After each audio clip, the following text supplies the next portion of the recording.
This episode was produced in cooperation with the ETH Entrepreneur Club, a student organization which aims to inspire, educate, and empower the next generation of entrepreneurs. The ETH Entrepreneur Club holds more than 40 events every year, resulting in an impressive alumni list of successful startups.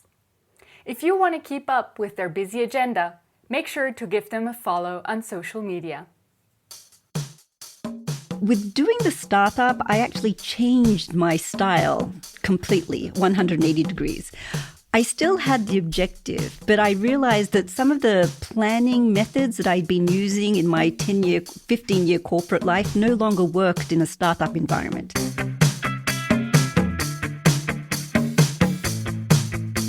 Welcome to the Swisspreneur Show, a podcast about startup stories and learnings from experienced entrepreneurs. Here's your host, Sylvan.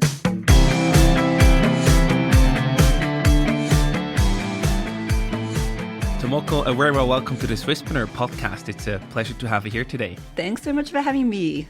You are the co-founder and CEO of the market research startup Dermintel, and you're also a researcher at the IMD Business School. Before we talk about your impressive career, I actually want to start with your personal background. Before working in business, you studied international development and human rights.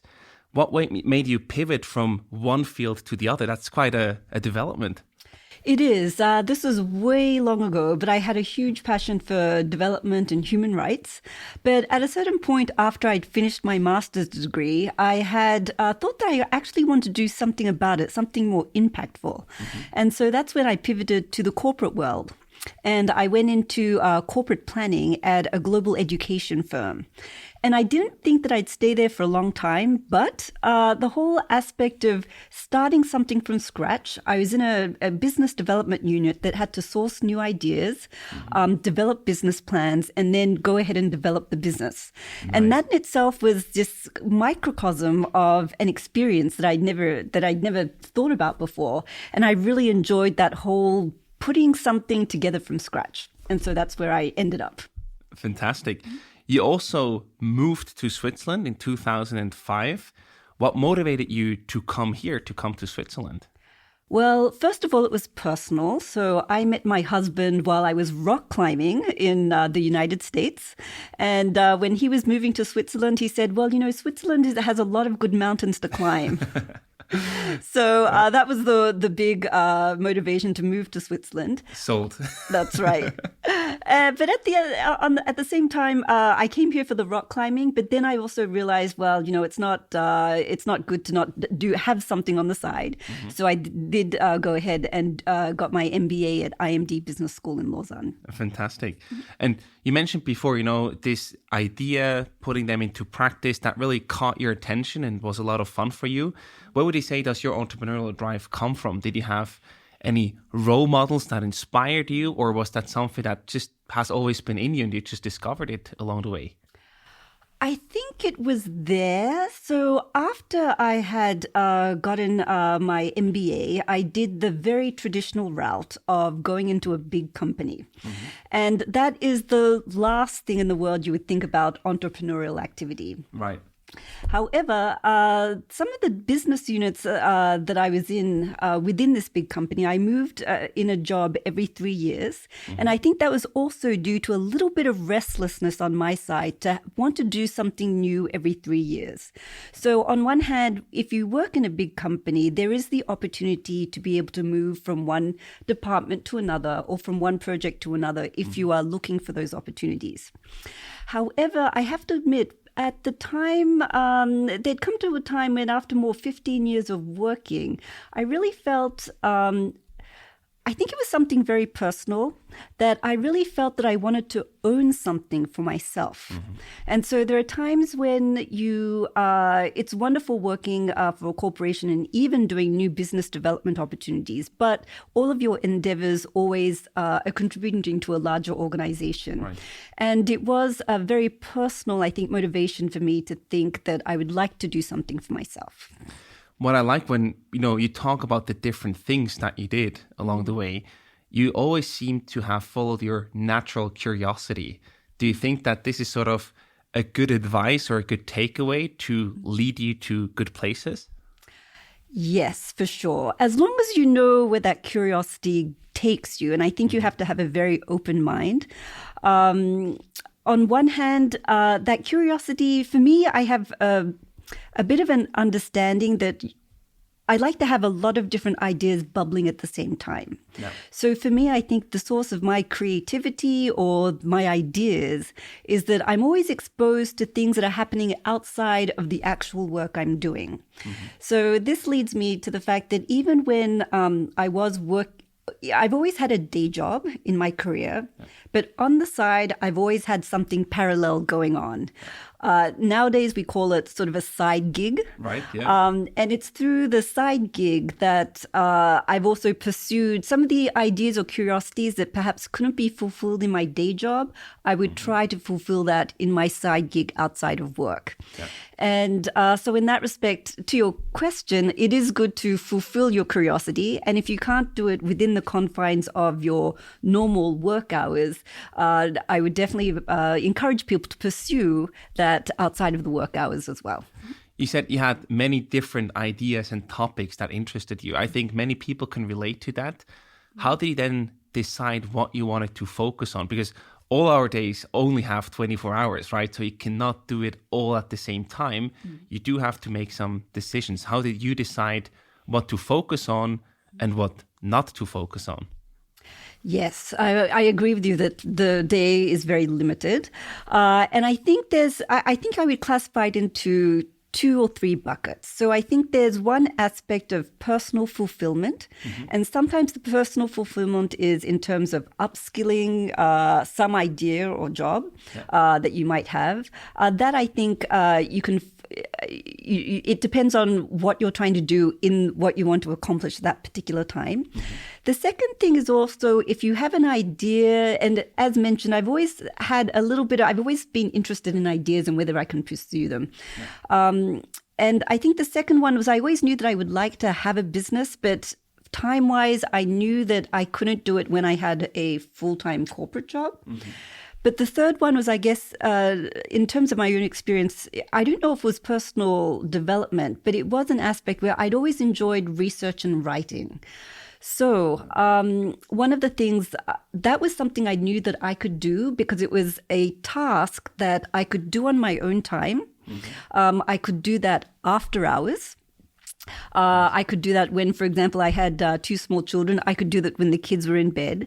So, for example, that's an example of how that particular research and writing on the side was something that I could pursue because of these different constraints that I had. Absolutely. Yeah. And then your curiosity actually led you to entrepreneurship, after trying it out in a big corporate environment. You said, it's time to have my own company.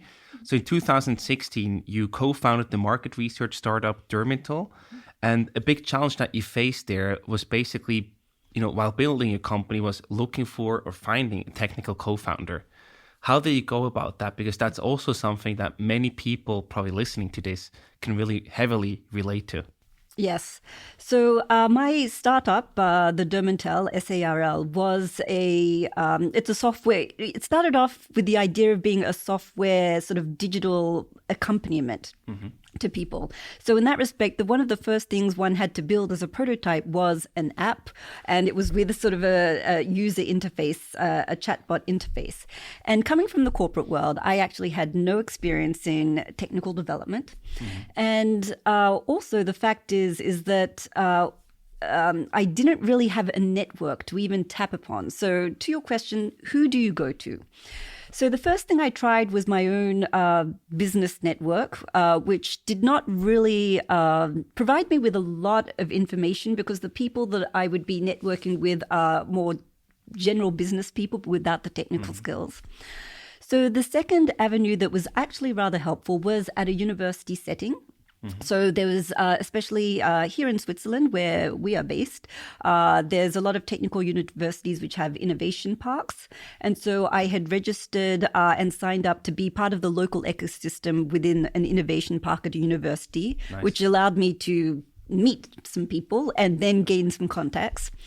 But the third avenue that really worked for me was that I had known a person who was a professor at an applied university. In Switzerland, we call it a Fachhochschule or an Haute École. And she suggested that we could perhaps get a master's student to work on the project, just as part of the person's project or thesis. And that's actually how I found my potential co-founder. So he was a master's student who used his own thesis to develop the code and the interface for the product idea that I had. And then he also got so involved in it that he opted to become one of the co-founder. Fantastic. That sounds like a lot of untapped potential there, combining the entrepreneurial world with the research or the university world. I think so. And I think there is, especially for those who just do not have those contacts, I think this is another creative way to get the project developed, but get a project developed in a way that works for both parties. Yeah. And in my case, the partner, the student that actually ended up becoming my partner, that was also because I think the expectations were aligned. We both had the same objectives. We also realized that we had the same motivations as well. And that I think the most important was that we both said, well, why don't we give it a try? Sure. What I actually also like about that is that you both are, of course, enthusiastic about the idea and the problem that you solve. But then at first, you can work together. You experience, does that work as a team? Can we actually collaborate together? And only then you made the step to become official co-founders. I think that's crucial to avoid any, big mistake that would then potentially lead to a co-founder split. I think so. I think we had this trial period together where we both figured out how to work together. Of course, once we had officialized our partnership, then there were also different challenges that came our way. Sure. However, the initial time that we had, this trial period, was extremely invaluable. The trial period was sort of your due diligence on each other. That's right. Another thing that you actually also, could be seen as a challenge is you not only were looking for a technical co-founder, but you actually built your company while having 2 kids. How did you do that? Was that a challenge that you also said, hey, that was actually a really challenging time for me running everything at the same time? Yes and no to some extent. I think it was more, trying to build and develop the startup or try to get the, I would say, courage to do the startup, coming from the corporate world and then going into a completely new environment. I think that was the big challenge. And where the children came in was that when you're jumping into a completely new ecosystem, like the startup ecosystem, I think it does really depend on finding out where the information is, which you can only do through networking. There's a lot of tacit information in the startup ecosystem. And while there's a lot of theory, I think you really have to go out and meet people. Now, some of the startup networking events, they're in the evenings. And it's these types of, first of all, trying to get into the local ecosystem to network, and then finally finding the time to go and join the network events, which are perhaps in the early evening, which is a little bit difficult if you have to chauffeur kids around from different places. So it's a little, I think it was more in terms of the networking where there was a bit of a time constraint in how much you could do it. So I think that was one. The second one was in terms of having a family. I think as parents, you also get used to just trying to find the time to do it out around your family lifestyle. So as long as you had the flexibility to do that, it's possible. It just depends on your energy level. Sure. But I mean, entrepreneurship can be a huge asset there because you have that flexibility compared to the corporate world, right? Yes. And I think that's what I really have enjoyed about that experience in terms of you really have that flexibility in terms of your time and in terms of trying to get the information you need. I think what the challenge, of course, is that there's so many opportunities and it really depends on how you can target what you need at what time so you can use your time efficiently. Right. Would you say that today it is still much harder for a woman to balance building a startup with raising a family than for a man?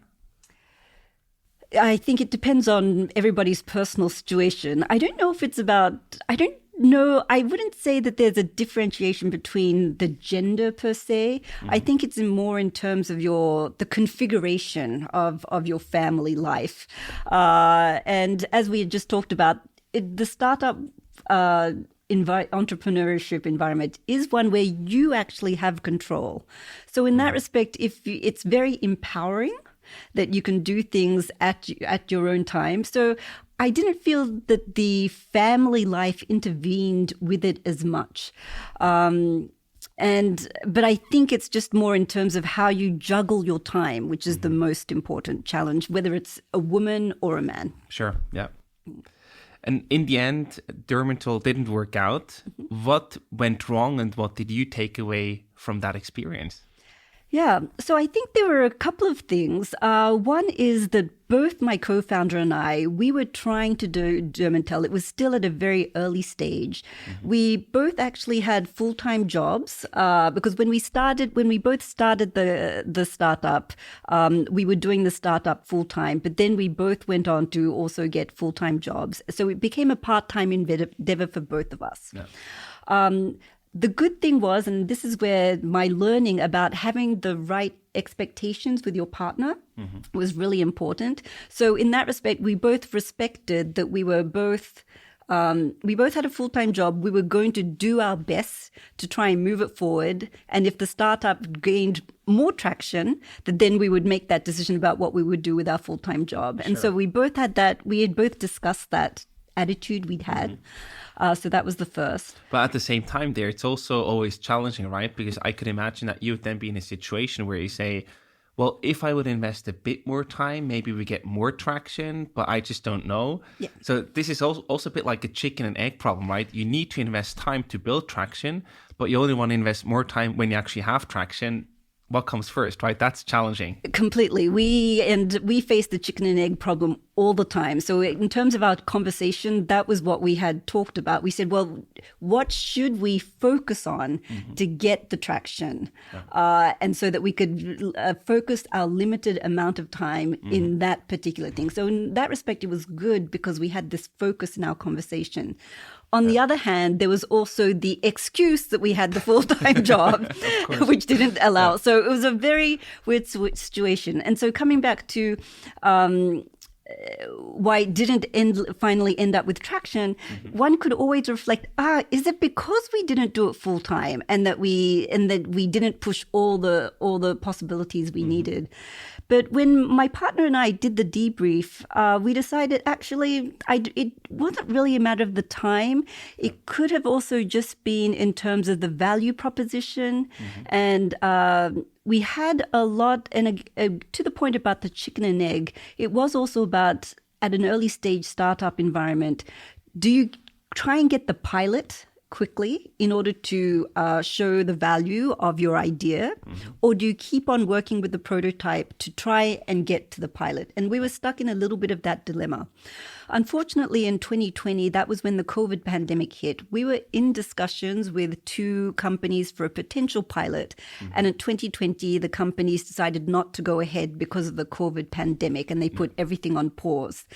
And I think at that particular point, then we made the decision, okay, now our 2 pilot projects that we were in discussion with have paused. So at this point, what do we do now? And that's when we both had the discussion that, well, maybe we also put it on pause too, and then move on. So that was how it went.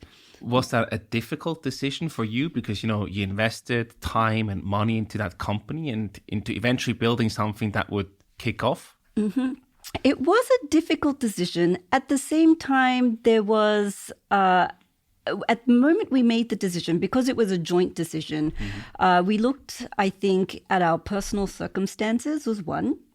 And my partner had also just recently moved out of Switzerland. So that also was, I think, a factor that came into play. And the second one was that we felt that we had done all that we could at that particular point in time. So in that respect, it was a little bit of I think the decision at that point was, do we pivot to a different business model or do we continue? And at that point, what would it take if we had to pivot? How much more further investment would we need to do? And would we want to go there? At that point, we also had the support of InnoSwiss. We had an InnoSwiss coaching program, which is a program here in Switzerland that helps startups. And so we had a consultation with our coach, and we provided sort of our thinking about what we wanted to do. And we also got the coach's feedback. And at that point, I think we all sort of said, okay, well, why don't we just put an end to this point as well. Fair point. But at the end of the day, I think we had some interesting learnings, or I had some personal learnings from the entire endeavor. Mm-hmm. And one, I think, personal learning was that before, when I worked in a corporate environment, everything was very planned out. We used to work on 1-year plans or 3-year plans. And after you set a plan, you would go ahead and execute, and it would be a very fine, detailed execution. Mm-hmm. With doing the startup, I actually changed my style completely, 180 degrees. I still had the objective, but I realized that some of the planning methods that I'd been using in my 15-year corporate life no longer worked in a startup environment. Right. Because nothing actually, the investment you could get, but, the planning, there was always something that went wrong. There was something unexpected or something didn't quite work out. So if you worked in with a really hardcore corporate planning perspective in an early stage startup environment, I realized that didn't work. And so personally, from a management style, I realized that one has to adapt and change your mindset, as well as how you go about doing it. And so that was one big learning. And it actually made me very open into how I do business planning, especially in early stage idea creation, or even trying to go from, like trying to start up something. Right. So that was a big learning that I had. Yeah. And I think the second one was, if you have the importance of network, especially if in my situation where you're coming from a corporate environment and doing a startup, or even if you're coming from an academic environment and going into a startup environment, the startup environment has its own set of logic, its own set of rules, its own set of stakeholders and ways of doing things. And trying to navigate your way around these new rules of play was something that requires a really big learning curve. Yeah. And so I think if I had another learning, as I mentioned, it's always good to do side gigs on the side. But if I'd known that I was going to actually go off and do my own startup, I think I would have taken the effort to be starting to look into some of these startup networks and communities, so you just understand how things work before you launch your startup. Because once you launch it, you want to sort of accelerate the learnings very quickly, because you don't have a lot of time. So if you're able to do that homework beforehand, I think that could have really helped. Yeah, because it takes time, right? To build the network, to get to know the right people, understand how that ecosystem works. Yes. Do that before, to then kickstart your journey as an entrepreneur. That's a good advice. Yeah. Then after your startup, you worked for a couple of years at the Swiss unicorn, NextThink, and then you transitioned into the research and writing, as you already mentioned at the beginning. So in 2019, you then joined IMD Business School as a researcher and advisor in the digital transformation. You also contributed at Forbes, so you really combined the two, research and writing. So let's talk about a bit of the more specific topics that you write about and care about. So in 2021, you published a book on digital transformation best practices. Can you give us a glimpse on what some of those are? Yeah. So a lot of the work that I do is now helping companies trying to launch or sustain their digital transformations. And now in 2019, 2021, a lot of companies have started their digital transformations, so they're in what we call the fog of war. They've started it, but how do they go about doing it? Right. And what it is that from our research, we know that 87% of companies that have started their digital transformations have not yet fulfilled their digital transformation objectives. So it means actually the success rate for digital transformation is rather low. No. And so this book that we wrote, we decided, well, there's a lot of books about the concept and how you have to start it, but not a lot of best practices for how you can start, sustain, and then maintain your digital transformation. So we have we came up with about 30 best practices for digital transformation. And for example, it really also starts from, I don't think companies have trouble with initiating digital transformation, especially during the COVID pandemic. But now it really is about, how do you create, a lot of companies struggle with how do you create the best business model that actually has value. The second one is about how do you lead a digital transformation, which I think is very different from just leading a project or initiative. And the third one is there's just a lot of new technologies, emerging technologies that are coming out. And so when people ask us about digital transformation, they're always asking us about new technologies. Is it machine learning? Is it blockchain? But that's not digital transformation. Yeah. And so, we also try to give some advice about, don't focus so much on the technology itself, but focus more on the organization, the governance model of how you would execute, the culture and the people, because it's all about sustaining it rather than just launching it. And in that regard, many companies create sort of a new job role, right? The Chief Transformation Officer. What is your take on that role? Is that really necessary? Would you support to have this role in your company to successfully manage that transformation? Or is it more, a marketing thing to show to the outside that we do the transformation, but it doesn't really make a big difference?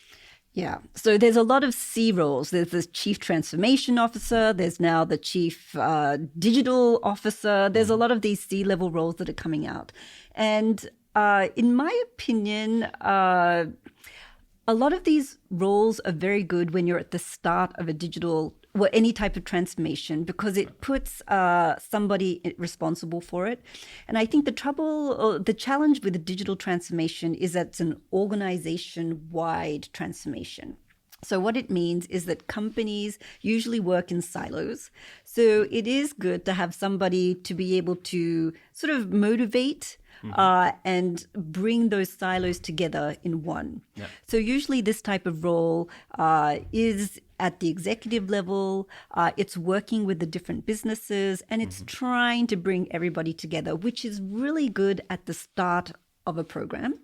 But that's not the problem, as you mentioned before, right? Yeah. That's the easy part, so to say. That's right. And so what we actually have done some research that at least for the Chief Digital Officer, the average tenure of a Chief Digital Officer is 36 months. It's about 2.5 years. Well, that's by far not enough to have a lasting impact on the organization, right?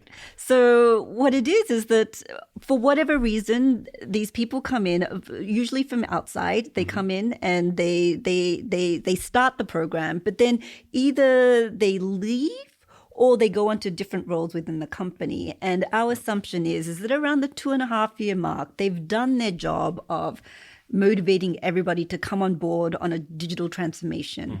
But as we just mentioned, this type of transformation has to become embedded into the organization. And at that point, the role is to sort of transition yourself out to make sure now that the business fulfills and takes it on. Yeah. So that's what we see. And so in that respect, to answer your question, it's good at the beginning, but then they have to transition it back into the organization. So the big question now is, of course, how do you then still manage a successful transformation beyond the 2.5 years that it takes to set everything up, to get everyone motivated, to also see and experience sustainable results?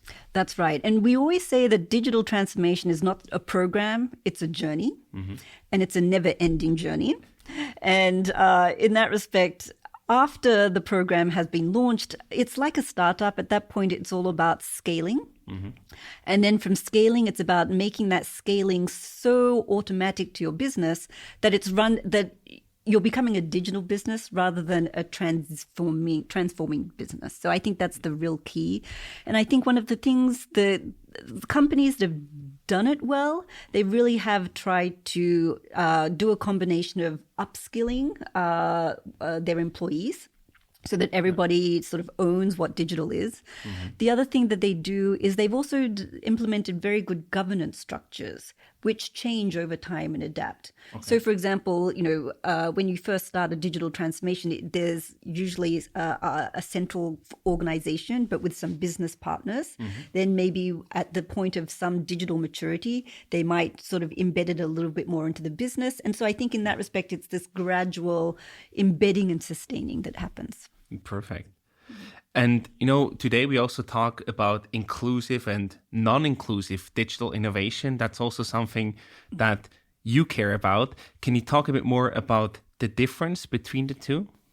Right. So right now, especially in terms of digital, we have a lot of societal grand challenges coming up. So we have digital transformation, but we also have climate change. We also have equality and diversity issues as well.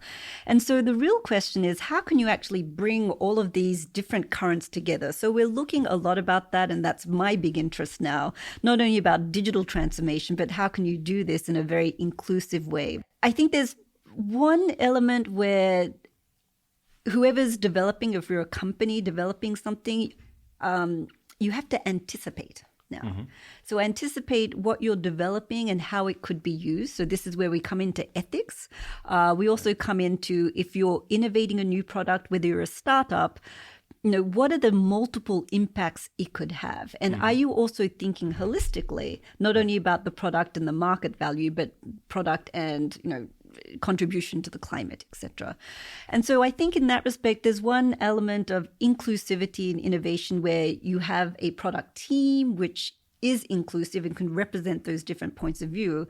The other one is also talking about having different cognitive styles as well. And then in addition to that, rather than making it very, we have to do this, we have to do that, it's more just, can you develop a mindset of anticipating what might happen? And so one of the other things that I'm looking at right now is the topic of accessibility. So how can products be developed so that anybody with any disability, whether it be physical, whether it could also be cognitive, that these products are accessible to all. And a lot of technology companies are going into this area. And in that respect, some of these technology companies have used the concept of lead user, right? And so these are people who have a specific niche in terms of how they use a product. And it's a niche, but they know it so well that while the rest of the population hasn't yet anticipated they will need this feature, by focusing on the lead user, they're actually, companies are coming up with new features that could possibly be generalized. So, for example, in a non-technical world, you have ramps on side curbs. So these ramps were originally developed so that they were wheelchair accessible. But now you and I, we use them when we have to roll our travel bags up onto the sidewalk. So that's one example of how it became universal. And I think voice activated TVs, that was first for people with vision impairments, and now it's used by all of us. So I think innovation, if you think of inclusivity, that could also have market value as well. Wow, that's super fascinating and will become more and more important in the future, definitely. Another thing, we already briefly talked about the challenge of having your own kids and building a company at the same time. Has the tech space, from your experience, now observing it for multiple years, has the tech space become more female friendly in the past few years? And what do we still have to improve to get better at this and to hopefully also have a more equal split between male and female in the tech space? I think in the tech space, it's improving, but perhaps not enough. There's still continued debates about the lack of representation of women, especially in the upper echelons. I think we're seeing a lot more engineers, and given that technology is also becoming a little bit more general and universal, the technology companies, you don't only have to be represented in the engineering departments, but there's also other functions in a technology company where women can be represented. But of course, is it in the upper echelons? I think that's a universal question about women in the workplace. True. It's improving, but I think there's always room for improvement. What I would also say is that I think it's also about women, also about, if we come back to the topic about the strategic side gigs, I think people contribute in many different ways. So, for example, I think we've also got a fragmentation of working that is also happening.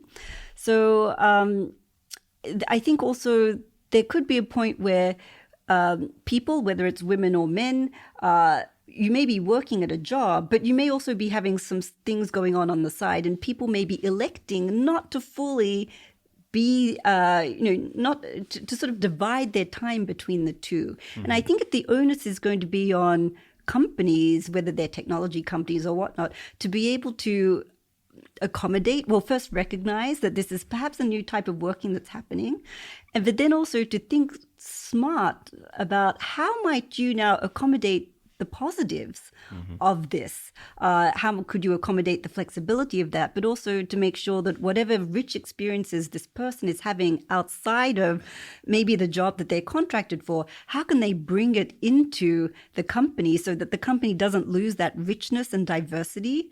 Because I think at the end of the day, when we talk about, especially your question about women and how it's difficult to balance, it's about diversity and inclusion.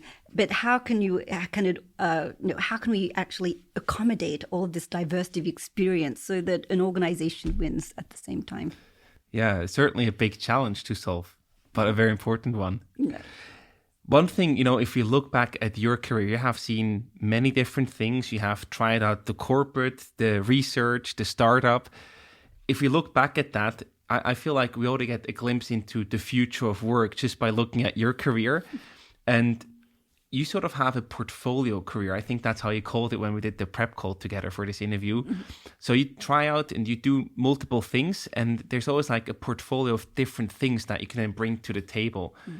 That sounds like a big shift from, focusing on one thing and maybe working at the same company for a very long time. So is the portfolio career, as you call it, is that the new way of building a career or doing work in the future? I think so. What I see in especially the future of work, or where the industry disruption is that at least the industry is changing, where companies have to change their business plans once. It used to be once every 5 to 10 years. It's now becoming once every 3 years. So it means that the pace of change is accelerating. It also means then that the pace of change for individuals in the workplace is accelerating at the same time. Yeah. And so what happens is that I think when I look back on my career, which I don't think I planned in any way, but it is about accelerating those transitions you have to make. And we're all going to be, probably in the future, we're all going to be transitioning more rather than less.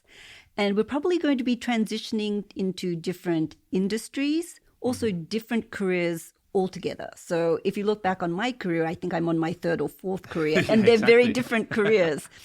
And so what I find, I think the question for a lot of people is, how can you transition and help yourself with that transition quickly? Now, if you're an entrepreneur, that's one transition as well, and you have to, think fast and learn the new rules very fast. And I think that is part of transitioning from any type of career. And I think that's going to be the future of work and how individuals can transition.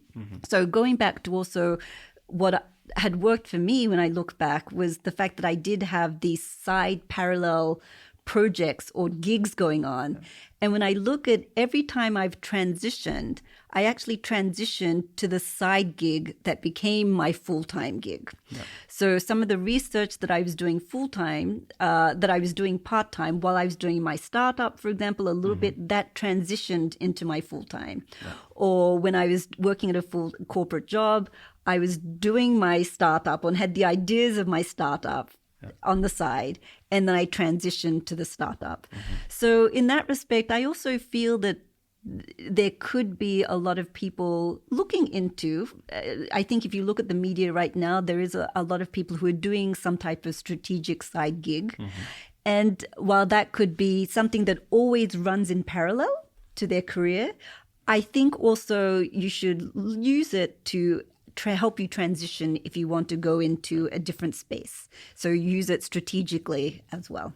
I like that a lot. It also sounds that adaptability is probably one of the key skills to have to survive in the future of work. It is. And I think it's adaptability and I would say flexibility. What I've also found in my particular area, and it's an area that we research, is called cognitive flexibility. Yep. So, of course, when you do have multiple projects unrelated going on, I think when we talk about transitions, it's about that cognitive transition you can make from doing perhaps your day job and then all of a sudden switching to something else at 8 o'clock in the evening, for example. So that cognitive flexibility also becomes very important. So how can you train yourself to be able to switch from one to the other rather seamlessly is one. And I think it really requires a little bit of discipline on your side, but I think it's also something where it could be trained at the same time. So with some of our research, we do try and train that.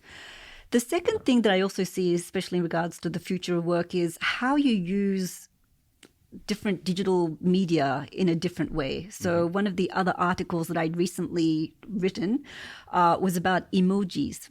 Okay. And how leaders are starting to use emojis in their workplace communications. And not only their communications, but for example, as we start going into more hybrid ways of working, where we can no longer see physical gestures anymore that much. So I was starting to see that people started using emojis to enhance what they wanted to say. And so these types of new ways of using this digital media is another way of adaptation that we have to look into as we go into as we experiment with hybrid working places as well. I'm very happy that you said about the research, that this is something that can be trained, the skills, the flexibility, the adaptability. This makes me very hopeful for the future that we can actually learn these skills and get better at them if we don't feel we already have them today or not enough. So that's a very strong statement that makes me happy.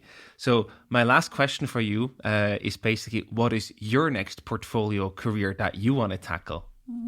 Well, having said that, going with my whole tradition of having a side job or a side gig, one of the things I'm doing on the side right now is doing my PhD.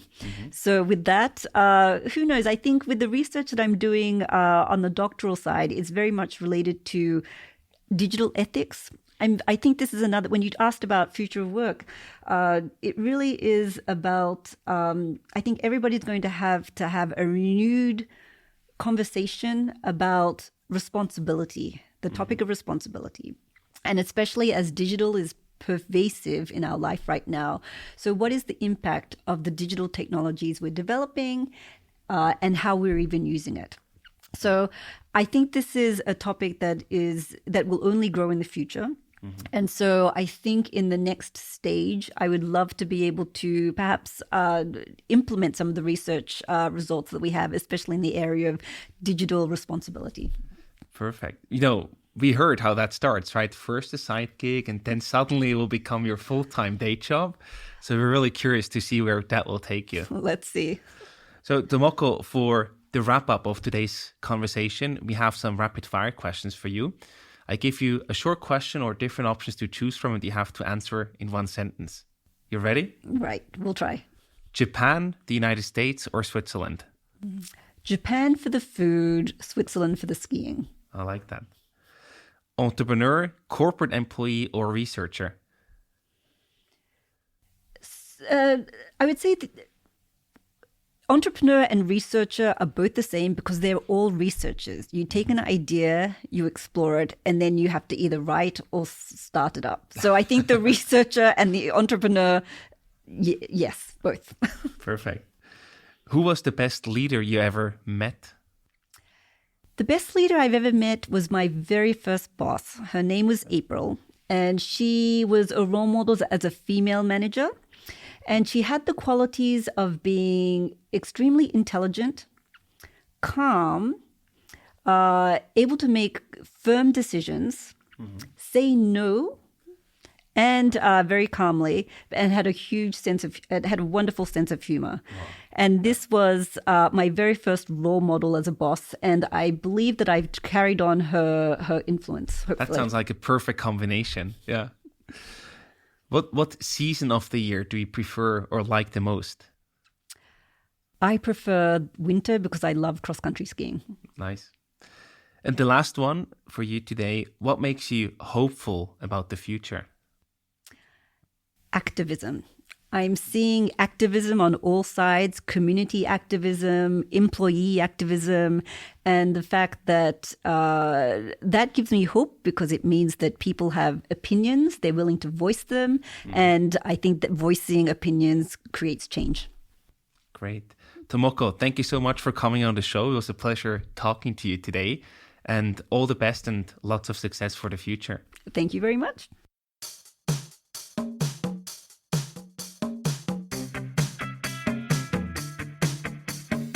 We hope you enjoyed today's episode. If you did, you can support us by rating our show on Apple Podcasts. This way, we can reach an ever-growing number of aspiring entrepreneurs.